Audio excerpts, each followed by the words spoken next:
20 वर्ष की अवस्था में सिद्धार्थ अपना घर परिवार छोड़कर चले गए तो मैया यशोधरा ने जो बहनों का जीवन था वो छोड़ दिया था बंधुओं।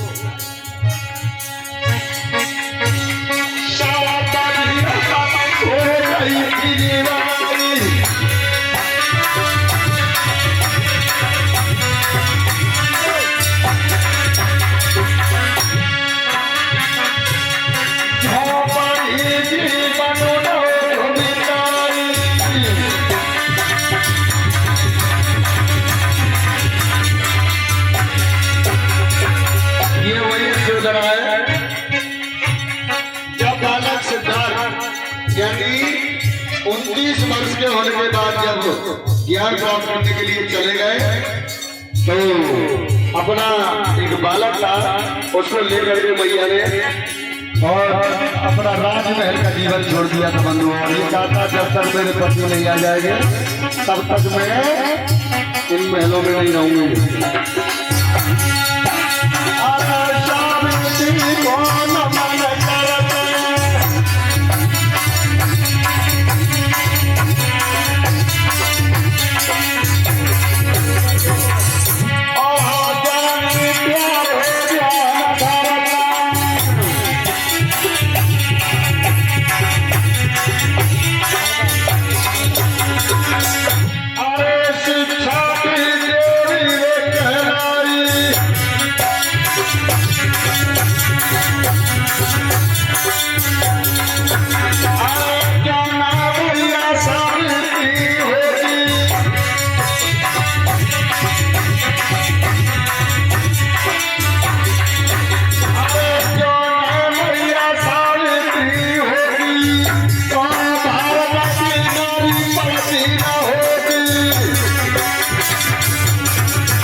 बहुत सुंदर। आप लोगों के सामने जो देवियां हैं, देवियों का रूप एक प्रतीक हम आपको दिखा रहे हैं। और ये वो देवियां हैं, कोई काल बिड़क नहीं है। इन्होंने इन सब ने तुम्हारे लिए लड़ाई लड़ी है, तुम्हारे लिए, और तुम इन्हीं को भूल गई हो। और जिन्होंने तुम्हारे महापुरुषों का वध किया, 8-8 हाथ पाए दबाई, उनको घर में लाके रख लिया। किसी एक का फोटो नहीं होगा तुम्हारे घर में, बताओ है किसी के घर में? नहीं है ना। और किन्हें पूज रही हो? जिन्होंने तुम्हारे पूर्वजों का वध किया। इसलिए याद रखना, आज के बाद उनका क्या करना है और इनका क्या करना है, ये तुम्हारे ऊपर छोड़ रहा हूं मैं, ठीक है ना। एक बार जोर से स्वागत के लिए तालियां बजाओ। हमारे तुमको जन्म दिया। मैं सिर्फ 5 मिनट में आपका परिचय लूंगा और इसके बाद यशोधरा, जिनको आप जानते ही, तथागत बुद्ध बनने के लिए जब सिद्धार्थ 29 साल की उम्र में घर छोड़ के चले गई और 7 साल जंगल में रहने के बाद 35 साल के बाद ये घर में लौट के आई थी। तो माँ ने एक बेटा था जिसका नाम था राहुल, और इस माँ ने 7 वर्ष तक अपना श्रृंगार छोड़ दिया था और एक झोपड़ी टाइप बना करके पूरी जो बुद्ध तपस्या करते थे उसी तरह से आप ही तपस्या करती नहीं, पूरा साथ दिया बुद्ध के हिसाब से। और तीसरी आई, ये हमारी सावित्रीबाई फुले हैं। सावित्रीबाई फुले के बारे में अगर हमारी माता बहनें नहीं जानती हैं तो ये वो सावित्रीबाई हैं जिन्होंने आपकी पढ़ाई के लिए 1848 में 20 स्कूल सबसे पहले पुणे में खोले थे। इनके लिए जोरदार ताली बजाइए। शिक्षा का अधिकार सबसे पहले सावित्री बाई माँ ने दिया। और ये जब स्कूल जाती थी तो इनके ऊपर जो मनुवादी लोग थे वो कीचड़ फेंकते थे, तब ये एक ड्रेस रास्ते में पहनती थी और एक ड्रेस स्कूल में पहन के आपको पढ़ाती थी आपकी बेटियों को। इसके बाद ये फातिमा शेख जी हैं।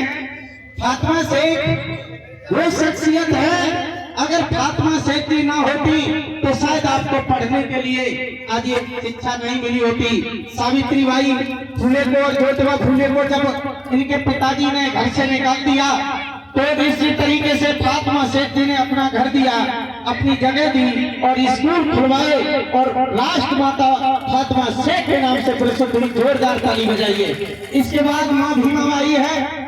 भीमाबाई का नाम आप लोग जानते हैं, डॉक्टर भीमराव अम्बेडकर जी को। अगर ये माँ इतना त्याग न दिखाती तो शायद हमारे बाबा साहब जी जैसे संसार में पैदा नहीं हुए थे। इसके बाद रमाबाई है। और मैं ईमानदारी कह रहा हूं, मैं जो ये लड़की निकल के आई और मुझे कल का सीन याद आ गया तो मुझे मेरा अंदर से आंसू आ गए इस लड़की का केवल चेहरा देख करके। ये रमाबाई है, बिल्कुल। रमाबाई के बाद ये अवंतीबाई लोधी जी हैं। हमारे समाज में आज लोग अवंतीबाई को नहीं पढ़ना चाहते हैं, लेकिन मैं अपने समाज के बहुजन समाज को ये चाहता हूँ कि ये सभी देवियां कोई अनुसूचित जात की नहीं है। ये सब लोग बहुजन समाज के लोग हैं। अगर कोई देखोगे तो ब्राह्मण क्षत्रिय वैश्य जो चौथा वर्ण बचा शूद्र, ये सभी देवियां हमारे शूद्र समाज की हैं। सभी देवियां शूद्र समाज की हैं। इसमें जात पात का मैं नाम नहीं ले रहा हूँ। अब चूंकि वहां नाम रखा हुआ है लोधी, तो मैं इसलिए बता रहा हूँ कि अगर हमारे इस समाज के लोग बैठे हैं तो इनकी कहानी पढ़ें, इनके समझें, इनको देखें। इसके बाद माँ जीजाबाई है, आप इनको भी पढ़ें। माँ दुर्गावती है, आप इनको भी थोड़ा पढ़ें, समय कम है। इसके बाद झलकारी बाई का नाम आपने सुना होगा। झलकारी बाई ने वो कुछ करके दिखाया था जो आप लोग जानते नहीं हैं। आप लक्ष्मी बाई को तो जानते हैं, लेकिन झलकारी बाई को नहीं जानते हैं कि जब जो भी लड़ी थी वो झलकारी बाई ने लड़ी थी, लक्ष्मी बाई ने नहीं लड़ी थी। लेकिन लिख दिया था वो खूब लड़ी मर्दानी थी, वो झांसी वाली रानी थी, वो गलत लिख दिया लोगों ने, जबकि वो झलकारी बाई लड़ी थी। इसके बाद बहन होलिका के बारे में आप सभी लोग जानते हैं। ये सफेद ड्रेस पहने लड़की है, ये होली है। और होली को मैंने पिछले साल विस्तार से जब सुनाया था तो आप लोगों ने 7-10 गांव में होली नहीं मनाई थी। और मैं आपसे पुनः कहके जा रहा हूँ, अगर आप लोग होली मनाते हैं तो अपनी बहन का अपमान करते हैं, अपनी बेटी का अपमान करते हैं। होलिका हमें कभी जलानी नहीं चाहिए और होलिका हमें कभी मनानी नहीं चाहिए। और इसके बाद आती है मंजूषा। ये मंजूषा सबसे छोटी बेटी आपको दिखाई दे रही है। इसकी बड़ी विचित्र कहानी है। ये नैनीताल की घटना है, अभी बहुत पुरानी नहीं है। मैंने आपको शॉर्ट में समझाया था। गांव के किनारे हमारे समाज के लोग अम्बेडकर साहब की मूर्ति अपने खेत में लगाना चाह रहे थे। गांव के जो मनु व्यवस्था के लोग प्रधान थे, लोगों ने कहा, हमारे लड़कों ने कहा कि हम अपने खेत में मूर्ति लगाना चाह रहे हैं। प्रधान जी ने कहा गांव में अम्बेडकर की मूर्ति नहीं लगेगी। क्यों? हमारे गांव में जो आएगा वो सबसे पहले अम्बेडकर को देखेगा तो उसकी अठेर हो जाएगी। और जब इतनी बड़ी प्रधान ने बात की तो हमारे लड़के इतने ताव में थे, उन्होंने रातों रात बाबा साहब की मूर्ति लगा करके अपने खेत में लगा दिया और कह दिया कल ठीक 10 बजे इस मूर्ति का अनावरण होगा। और जिस समय हम पहुंचे उससे पहले उन्होंने देखा उस गांव के जितने मनुवादी व्यवस्था के लोग थे वो सारे लोग अपने लाठी डंडा लेकर के मूर्ति की चारों तरफ घिरे हुए थे। कोई भी लड़का हमारे डर की वजह से बाबा साहब का अनावरण करने नहीं गया। ये मंजूषा देवी इंटर की छात्रा थी और इसने अपना बैग टांगे हुए जा रही थी। जब लड़कों को देखा ये सीन तो ये दौड़ी हुई जाती है अपने घर और ये अपने पिता का एक लंबा चौड़ा फरसा उठाती है, बैग फेंक देती है। माँ से कहती है कि माँ मैं जा रही हूँ। और ये लड़की मंजूषा आती है और सीधा लड़कों के हाथ से माला छीनती है और जो बाबा साहब की मूर्ति लगी थी पाए पर चढ़ के वो कपड़ा उतार देती है और माला पहना देती है। और जैसे ही माला पहनाती है फिर ये कहती है कि अब आ जाइए हमारे पास जिसको लड़ना है। और अंदाजा नहीं होगा लोगों इस लड़की ने वो युद्ध किया कि जो मनोव्यवस्थावादी लोग थे 14 को कत्ल कर दिया। आगे इसकी माँ के पास गए कि मंजूषा को तू देख करके, उसने तो जोहर मचा दिया। मंजूषा की माँ आती है, कहती है बेटा रुक जा, तू अकेली है, तेरा पिता भी नहीं है, तूने ये क्या कर दिया। मंजूषा बोली माँ तू लौट जा वरना तेरा भी कत्ल हो जाएगा। लेकिन माँ दौड़ी जाती है, इस मंजूषा को रोक लेती है और जैसे ही बोलती है तो मनोव्यवस्थावादी लोग आते हैं और एकदम उस पर हमला बोल देते हैं और मंजूषा की मौत हो जाती है। तो एक बार जोरदार इस इंटर की छात्रा मंजूषा के लिए वो लगाइए। और ये अहिल्याबाई होलकर जी हैं, पटेल समाज में पैदा होने वाली अहिल्याबाई होलकर जी हैं। इन्होंने अपने बच्चे को मौत की सजा दी और जब पब्लिक से कहा कि इस बच्चे को ऊपर रथ चढ़ा दो और इसकी हत्या कर दो, पब्लिक के लोगों ने जब हत्या नहीं की, डर रहे थे लोग, तो ये अहिल्याबाई होलकर सीधा सीधा जाकर के रथ चलाने को तैयार हो गई। लोग रथ के आगे आकर के लेट गए कि पहले मेरी हत्या करो, उसके बाद अपने बच्चे का मर्डर करना। भाइयों इस तरह से ये अहिल्याबाई होलकर जिनका जन्मदिन है, एक बार जोरदार ताली बजाइए इनके लिए। और इसके बाद आती है माँ फूलन देवी। फूलन देवी के बारे में इसमें कोई ऐसी बहन है जो नहीं जानती हो? सभी बहनें तो जानती होंगी ना। कितनी बहनें जानती है फूलन देवी के बारे में? जरा हाथ उठाओ। लगभग सभी जानते हैं। अच्छा मैं आप सबसे एक बात पूछ रहा हूँ, फूलन देवी ने अपना बदला लेने के लिए मनुवादी व्यवस्था लोगों को, लगभग 20 लोगों को, 15 लोगों को गोलियों से भून दिया था। भून दिया था ना? आपसे पूछ रहा हूँ फूलन ने ठीक किया था या गलत किया था? क्या किया? ठीक किया। हर बहन अगर फूलन देवी की तरफ बदला लेना सीख जाए तो बहनों पर अत्याचार होना बंद हो जाएगा। नहीं हो जाएगा? आप जो सहन करती हैं, बर्दाश्त करती हैं, बस यही कारण है कि आप पर अत्याचार अधिक होता है। और इसके बाद ये हमारी पूजा देवी जी हैं जिनकी ये तस्वीर लगी हुई है। हमारी कुछ बहनें कह रही थी साहब ये तस्वीर तो गलत लगी है, लेकिन आपको मालूम नहीं, इस माँ ने अपना एक आंचल काट के दिया था तभी तुम्हें बिलाज मिलने के लिए मिला है, वरना बिलाज नहीं मिलता। आपको मूसा कर से मुक्ति दिलाने वाली ये नंगेली देवी है। एक बार जोरदार तालियां बजाइए इस माँ नंगेली की देवी के लिए। और इसमें 4 हमारी बहनें उठ के आएंगी, इन बहनों को पुष्प देकर के सम्मानित करेंगी।